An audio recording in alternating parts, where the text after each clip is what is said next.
I think you're going to find this interesting. Yeah. I can tell more about your self-esteem by how you take a compliment than by how you take a criticism. Yeah, right. Yep. Because if I give you a compliment and you start to deflect or Mm, diminish, I mm, know you have low self-esteem. mm. Yep. Because why? Because it's not in congruence with my self-talk. Yep. My self-talk says I'm not competent. My self-talk says I didn't do that well. My Mm, self-talk says I can't be what you are saying I am, mm, because that's not mm. what my self-talk says. So Yep. I'm going to deflect or diminish. Yep. Yeah, I totally understand. I've got a really good friend of mine, Andrew Grant, and he's a listener to the show. Good on you, Andy, if you're listening. How you doing, Andy? I know you are. Hey, mate. And I used to give him compliments because I think he's an amazing guy. And he would say, "Oh, yeah," and he would try and diminish it. And I said, Andy, all you need to do, even if you don't believe me, because I believe it, is say, thank you. Because if you start to diminish it, you diminish my contribution, my um, desire to make a contribution to you and express, some joy and make a difference to you. Mhm. And I can see that that you're not taking it for yourself. And to be able to take that compliment, just simply saying thank you works really well. And I know it made him feel a bit uneasy, but then he would start after that conversation to say thank you, and then we both smile at each other, and and it was just a wonderful thing for both of us. I, it's a wonderful. I I I get accolades. I'll just leave that. If I speak, I come off the stage and people are lined up Mm, to either thank me or sometimes they want to talk more. A lot of times they want to talk more, yeah, one on one. yeah, And I just thanked them. I said, I appreciate that. What did you find interesting? Oh, I thought you were great. Oh, what really resonated with you? mm, And not because I want to hear more great, but I just want to see what resonated with you. mm, And I say thank you. I have no problem yeah, saying thank you. So anyway, I had to learn that one. That's yeah, another thing that we learn. yeah, But again, going back to the resilience and the comeback. So first of all, you get the foundation of truth. That's one of the keys. Another, for what I have realized, so most or many setbacks deal with other individuals. Okay. And learning the gift of forgiveness and what a gift that is. Not so much to give it, but the gift is to embrace it, because it is very difficult to forgive self when you can't forgive others. Very difficult, because what you're embracing is non forgiveness. My father shot my mom 6 times, shot her, and I forgave him. I didn't forget it, but mm, when he died, we could sit down and have a conversation. And I did. I had a wow, couple conversations with him. mm, My that's a great mother thing. forgave him Mm, before he died. She found out he was there because she had no communication with him after the shooting. He went to mm, prison for many years. And then when he got out, he stopped. He was drunk when he did it. He wasn't drinking anymore. And he was dying years later, and my mom wrote him a letter. Very nice. Sam, I hope you're all right. And whatever. And the letter, mm, my mom was telling me about it. But see, it's such a beautiful, because again, I can say the most important forgiveness is of self. Because we have so many examples of our inadequacy in the yeah. moment. Yeah, and we judge that to the max Yes, and beat ourselves up about that's the it. And self-esteem. oh my God, yeah. And if anyone else would say the kind of things that you say to yourself, sometimes you wouldn't be Oh, too happy. But it's okay if you oh, say it to yourself. oh. We used to Yeah. have a term on the street. I'm the judge, jury, and executioner. Yeah. Yeah. It was like a threat to people. Oh, you done messed up. And I'm the judge, jury, and executioner. Mm-hmm. And I would talk to myself. I would literally look in the mirror with tears pouring down, with a crack pipe in one hand and a 32 ounce of natural ice beer, and talk to myself so badly. Mm. And I can't say it's so much profanity. Mm. And then I would hurt myself. I would hurt myself. I would Mm. cut myself. I would I would punch out windows. But my main thing was cutting. I was a cutter. Ice picks into the hand. And literally one of the reasons I almost stayed in the addiction was to punish myself. Yeah. Because I know Right. this is the worst thing I can do to myself. Yeah. And I've said this to people before. I would not give my addiction to my worst enemy. No way ever. I'll tell you one other story. I'm in treatment. I'm cleaned up. I've been clean for, let's say, 3 months, 4 months. I'm in the treatment room. We're doing outpatient. And there was a guy across. There was like 30 people across the room. I said something he did not appreciate. And he said to me, I hope you relapse. Bro, I couldn't get over there fast enough to physically harm him. That's like the worst thing you could say to me. I hope you relapse. You hope Mm. me to go back into that blackness, that hell, Mm. because there was nothing redeeming about my addiction whatsoever and the Yeah. person that I became. Yeah. So, anyway, we're going back into the resilience. Yeah. Let's talk about courage, Okay. Love it. Let's. because that's Because it one would of the take most. it would take a lot of courage to break out Oh, of yeah. that, I would imagine. Oh, yeah. They come back. You Yeah. have to. To come back. Yeah. Oh, I want to go back to one other point Sure. that you had made earlier. And that's when I started this whole thing about let's talk about the problem. Yep. Because you say a problem, always has a solution. Yeah, that's a belief to help deal with what's in front of you. Yes. The caveat to that is many times the solution is not in the physical world. Mm-hmm. There is no solution in the physical world. Mm-hmm. Therefore, the solution is acceptance of truth. Example, my mother was my best friend, my best friend. And when she passed, I had a problem. I had a problem. I didn't have mom to talk to. Mm-hmm. This is as an adult. And I'm all depressed and I'm all down and, all's bad. I couldn't solve for that. I couldn't bring her back. And then I finally came to the understanding and the realization that really the only solution, the answer is acceptance. Mm. Yep. Many times there is something you can do in the physical Yeah. world. Yeah. You can make an apology. You can make more money. You can do whatever physical things. You can call up, write a letter, whatever. But sometimes, and what I'm a big one on mentoring. I'm a big one on trusted advisors, trusted counselors. And what I mean by that, someone you can turn to run some of the solutions by, Mm. who have your best interests at heart. That's what I do with my mentees. Yeah.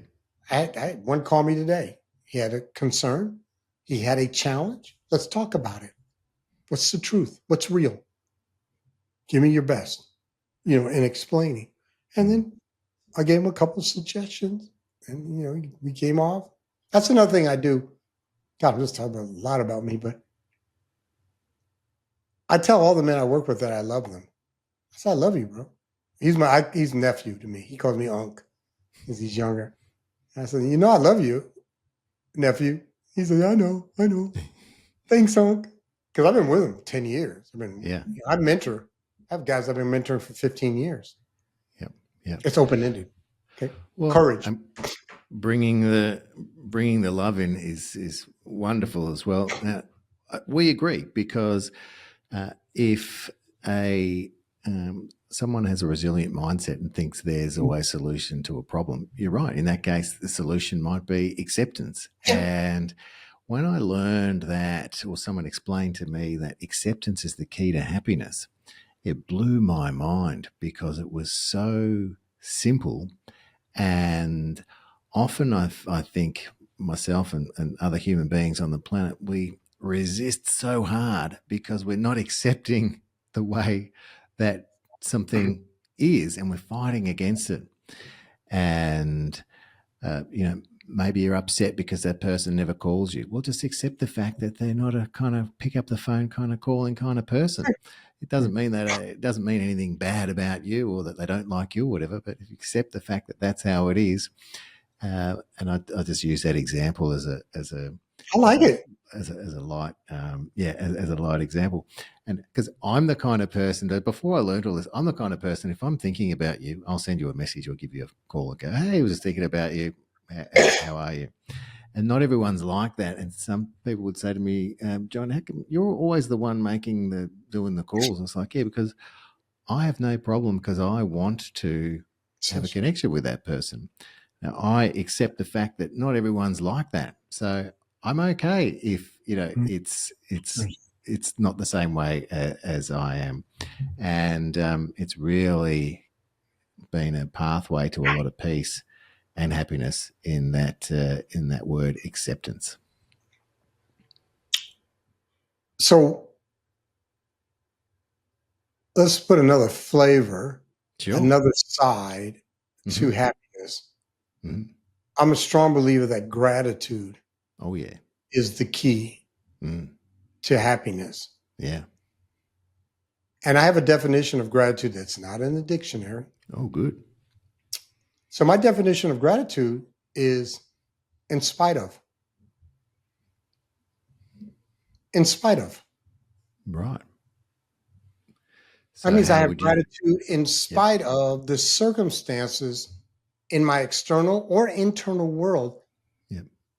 I still have gratitude. I still have a thankfulness to, if you want to call it a creator, or a thankfulness to a mere existence, to truth. That's why I really have my thankfulness, is to truth. I have it with a capital T. It's more of a spiritual truth. Yeah. And I know where I could be. Sometimes I was telling a story to a gentleman the other day, probably on another podcast, and I was talking about, this is going to be an interesting story. I was saying when I was at Dartmouth College, I had never seen a prep. There's a thing called preppy kids. And I had never met a normal white person from Manhattan. Right. And people were like, what do you mean by that? I said, well, if you're white in Manhattan, I'm just talking about Manhattan, you probably have money. Okay? Especially going to Dartmouth, you probably have money, because the poorer people are Black, Dominican, Hispanic, Puerto Rican, okay, in Manhattan. But you're in, Upper West Side, Upper East Side, Central Park West, whatever. But you have money. So, and when I really realized this, when I went there and I was at the Museum of Natural History, or MoMA, one of the museums, and I was watching this prep school, white kid prep school, and I'm like, why? I was like wondering why they look so like sort of snooty, stuck up, whatever. And I realized it. They have so much culture there, right at their fingertips. They have money and they have culture. And sometimes I feel for individuals, so that's why they weren't, no, they've been there. They've seen it all. They've been to all the concerts. They've seen all the artwork. They've traveled all over the world. Whereas I've been in the rain, and to come inside out of the rain, I've been in the blizzard cold, and I'm talking about life. To come into a warm, safe room, I know what that feels like. And I can remember the blizzard. I can remember the rain, the hurricane. And therefore, I have gratitude no matter what. My mom had a saying. She said, Kenneth, don't sweat the small stuff. And it's all small stuff. And 99% of my life is small stuff. Okay? It is 99.9%. In 10 years, I lost 2 mothers and a wife, died.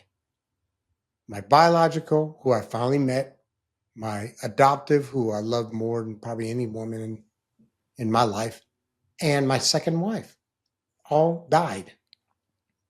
Which is normal. We transitioned. That's truth. Yeah. But I handled it with grace. Handled it with grace. Because I have these, have that skill set to deal with that. Okay. And as part of that skill set, sounds like you've got a higher power of your own understanding, and that helps you. Can you tell us how, maybe for those that either don't have one or don't realize the benefits or the importance of having that kind of I love that question. thing in your life? Explain how that works for you and why it's so important. Okay. There are going to be, this is what I tell everyone that I work with, and I'll talk from the stage. I don't care what your, and I call it spiritual entity is. You can label it Allah, Buddha, Krishna. Jesus Christ. I have no problem with that. The question I want to ask you, does it modify your behavior? And my spiritual entity modifies my behavior. Well, how does it do that, Ken? We have a thing called prayer and meditation. Okay. One is a supplication. One is an asking. That's the prayer. One is a listening, which is the meditation. That's how it is defined. I try to keep things simple.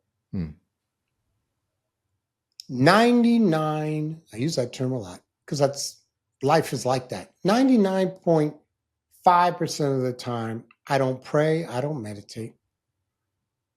When I'm bench pressing in the gym, I don't meditate or pray. I lift the weight off my chest. When I drive down the street, I drive on the right side of the highway. In America, we drive on the right side, the correct side, whereas like England, in Australia, they may be on the wrong side. Yeah. And I know why that happened too, but I'm not going to go into that. It got to do with the French, isn't it? No, it had to do with carriages. Literally, and we'll go into that another day. We'll go, yeah. Do with carriages, literally. Back when there was horses and stuff in the United States. Okay, so the key is, and one again, you see, I teach a lot. One of the things I teach is a thing called gap control. Okay, and if you do good gap control, you won't have to come back from too many setbacks. You won't come back from as many setbacks because you won't create the setback because you have gap control. So what is gap control? Gap control is a term we use in football, but what gap control is the time between input from external sources and output from self. Okay. And how do we change from a reaction to an action after thought? Yeah, I love that. So, and I talk about this, the power of words, power of negative words. I'm just going to use one of them. There's 3 words you couldn't use with me. I'm real careful with audiences. Some audiences, I just tell all the words, but I'll just use one of them. If we were on the streets, when I was on the streets, and you call me a punk, automatic,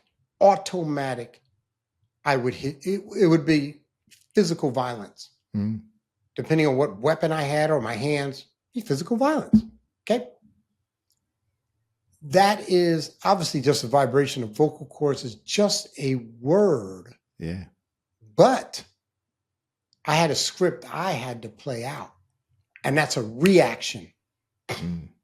I was on a fishing boat. I was fishing up in Alaska, and a guy spit on me. Automatic. Mm. Automatic. Mm. Today, you can call me any word you want, and I will not have any physical violence. I won't even threaten you. Mm. Mm. I may say, I don't know why you're saying that, but I'm cool. I'm out. Yep. The only thing you can't do is threaten my family or hurt my family. Other than that, Yep. I'm cool. Yep. I'm Yep. cool. I don't do violence anymore.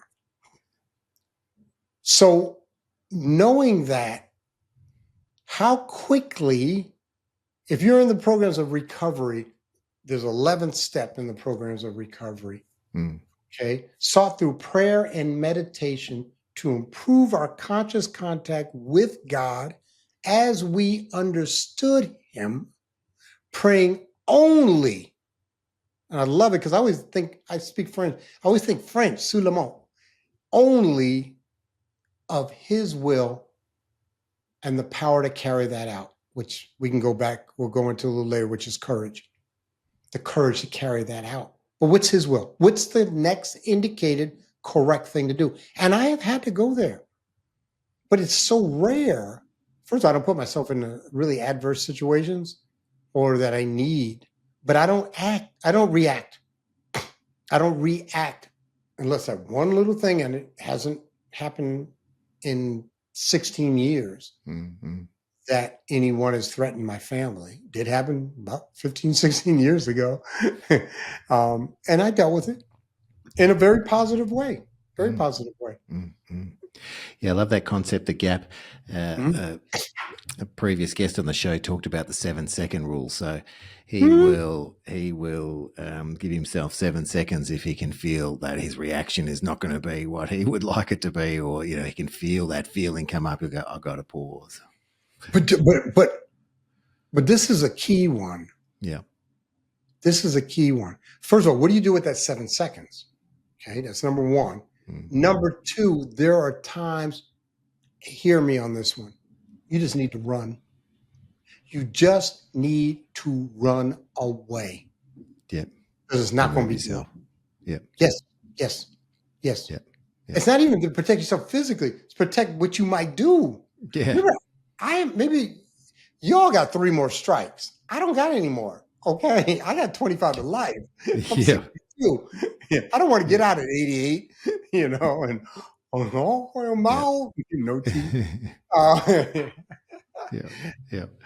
Now, Ken, we said we talk about we'll keep talking about courage. Now, I'm ready. Let's do that, and then I'd like to talk about anything else that you would want to. We've got about maybe 10 minutes left, so let's wrap up the courage, and then I'd love to throw it back to you to to make sure that we hit what you want to hit in the show. So go. Okay, I'm starting to remember because it's one of my favorite subjects. So first of all, before we can go to courage, we have to talk about fear. Mm-hmm. Okay, so what is your definition of fear? Well, I love the acronym false evidence appearing real. And I've used it. So, but if I wouldn't give you that acronym, I'd say something that scares me or conjures up a feeling of that I need to run or that I'm going to get hurt. I'm glad we're not working together. I'd be honest. Well, I tell my guys, I hate cliches. I hate Yeah. Because they're an excuse for lazy thinking. And I'm not saying you had lazy thinking, but I want people to hear this. When you use a cliche, you're not thinking. You're giving the cliche. What's the definition of insanity? Doing the same thing and expecting different results. That is not the definition of insanity at all. Insanity is the inability to perceive reality, whether you're psychotic, neurotic, schizophrenic, you don't perceive reality. What it means is, sanus means health. It means not healthy of mind. It comes from the root word Latin. Went off on that tangent. But let's get back. So fear, all fear is the future anticipation or expectation of pain. It's all about future pain. Yep. Yep. Okay? Yeah, that makes sense. Whether it's a second away, a minute away, a year away, all you're doing is anticipating pain. Yep. Now, fear is an emotion. It doesn't mean it's real.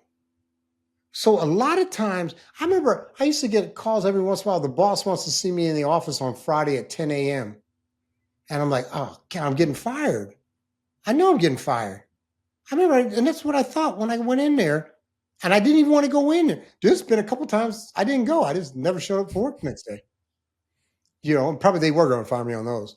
But this one, I went in there and he wanted to give me a raise and a promotion. But I thought, because I anticipated the pain of him telling I'm not worthy. I'm not of value. That's what the fear is. Okay. So we have fear, anticipation of pain. What is courage? First of all, let's understand what courage came from. It comes from the French verb, or French noun, cœur means heart. Right. Because back in the medieval days, they thought that the seat of your emotions was in your chest. They didn't know it was in the brain. They thought it was it. So to have heart, have courage, okay? Courage. All courage is, and there's a beautiful definition that literally I've come up with.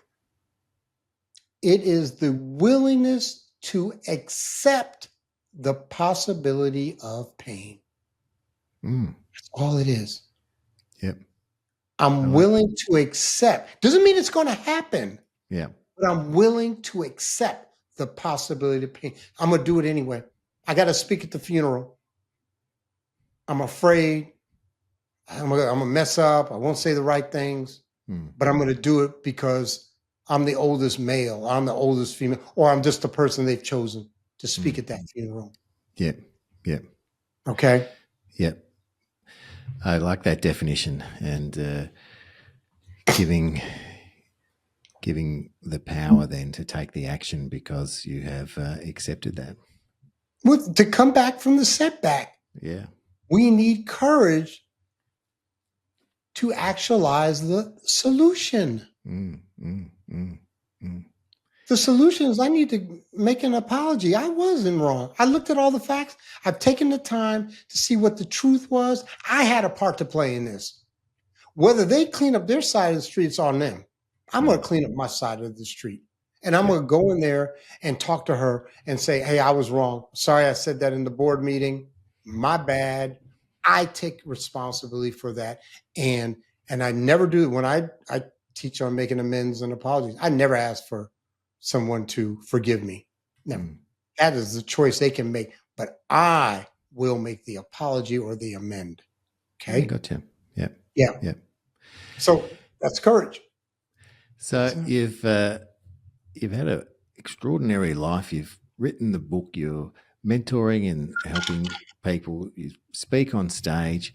You have an organisation that is very successful. So I almost want to say there's a happy ending. It definitely hasn't ended, but there's plenty of light that shines at the moment in your life. Now you've gone through that adversity, and this show's called Conversations for Greatness, and I ask all my guests, what does greatness mean to you? Ooh, you might ask the wrong one on that one. That's okay. You can say whatever. Because I'm gonna say my truth. So Please. I was a big fan of Good to Great, the Collins books, all the Good to Great series, all those books. And I teach and share with guys, you don't have to be great. Be good. Be very good. Because you probably don't have the capacity to be great. Now, if you want to define good or very good as great, I'm cool with that. But I don't want to be great anymore. I want to be good. I want to be very good because my capacity in time is limited. My capacity in finance is limited. It's not that limited, but it's limited. But in time, so I could be literally one of the, let's say, top 20 speakers in the world. I could be literally one of the best fundraising and teachers or speakers workshop in the world. I could do that. I don't have the time for that. I would rather spend it with my grandchild. I'd rather spend it with my wife. I'd rather travel. And more importantly, I'd rather give back to young Black men all over this country because I see a need in that world. So I teach a lot on capacity. And I'm not saying anybody, if you have the wherewithal and the capacity to be an Olympic level athlete, knock yourself out. Knock yourself. But also see truth. See truth. Because again, this is a real important one, John. I want to say this. I'm well. I am well. I am well. I'm not working on Ken right now. Haven't been worked on Ken for 3-4 years. Don't need to. I'm well. I'm good. I'm good. Therefore, instead of me spending all my time reading self-help books or working on me, I can have the group. I can take 1 hour each man every 3 months and spend time with them. I can give to my 90-year-old mother-in-law and my 2-year-old grandchild who I'll be playing with here in about 20 minutes. I can do that. Yeah. I'm not worried. And then the other thing is there's a point where people are so busy working on themselves, it becomes self-centered. It becomes selfish. And I know there's people, I mean, I was one of them, but I was in the penitentiary. I had time. I didn't have a key to anything. So I could, I didn't worry about a job or worry about the wife or worry about the kids. Okay. All I do was read my books, lift my weights, and and try to be a inmate that could get out within, the timeline I did. So again, I'm not pushing back on greatness. All I'm saying is I'm good with being very good. Yeah, and I think all those things that you described are your version of greatness, and that is that's absolutely fantastic. I'm very good at what I do. I'm very good at what I do. Yeah. And I appreciate it. And very successful. And I'll have all the links to how people can get in contact with you in the show notes. Now, for a lot of listeners who might not go to the show notes, simply Googling Ken Miller Speaks, you will get to Ken's website. But I'll have all the contact details in there. Now, Ken, another question I ask all my guests is because music is very powerful. I love music. Yeah, and we have a guest. Got to be a guest on the show to add to this playlist, and I'm going to ask you, what is the song that when you want to feel good or have a pump up or that really motivates and inspires you, what are you going to put on? Oh my goodness. I have so many favorite songs. So let me give me a moment to think about this. Sure. Because I want you asked a specific mood that I want to get in. Probably it's going to be rock and roll. Oh man. I'm just got to guess one.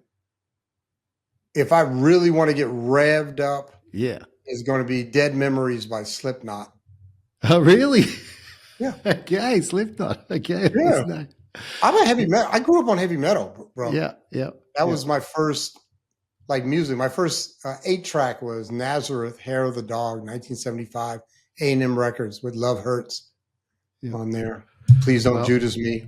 Oh, I could talk music for the next 10 hours. Yeah. Well, we love music here, and we're going to add Slipknot, that Slipknot song, to the playlist. And Dead memories. It's wide and varied. We've got everything from Gregorian chanting to classical to heavy metal to ABBA. It's all on there. This is energy. I don't listen to it that often. Yeah. And in fact, as I've gotten older, I've changed. I've gotten away from a lot of the rap I used to listen to because it puts me in a mode or a time that I don't want to really go to that time. Yeah, music can do that. Absolutely. Yep.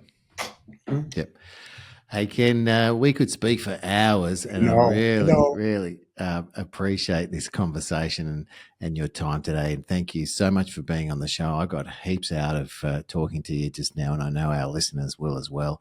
Can I ask something from the audience? Yeah, sure. Please do. What I want to do, and I was on a show like a month ago from Australia, and they were going to do it. I want to speak in Australia. Yeah. So if anybody has, and I'll speak for free. I just need an excuse to go. Okay.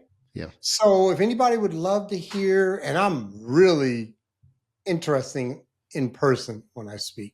And you are too on the show today. You certainly are interesting, intriguing, authentic, truthful, insightful, generous. You know, these are some of the words that are coming to mind from our time today. So the request is, let me make sure we got it right here, that you would love to speak in Australia, and if there's any opportunity for you to do that, you will take it up gladly. So, and I know that you can book Ken through his website, kenmillerspeaks.com, and there's a book your event button. Just looking at the site there next to me. And so half my listeners are from the USA, and we're in 35 countries, and we've got plenty of listeners in Australia, obviously, because that's where we're originating. Well, anywhere in the world. I just need the excuse to get out of the United States. Yeah. Ken's available if you want to hear more about his story and inspire your audience. That's how you get in contact with him. Ken, thank you for being on the show. Really appreciate it. You're welcome back anytime. And ciao for now. All right. Have a good one. Cheers. Bye. Thanks for joining us on Rise and Thrive, Conversations for Greatness with John Merkus. Remember, you are loved, you are worthy, and you do matter. Embrace the journey of personal growth and motivation. Let's go out there and do something great. Follow or subscribe for more insights and inspiration every Tuesday. Until next time, stay awesome.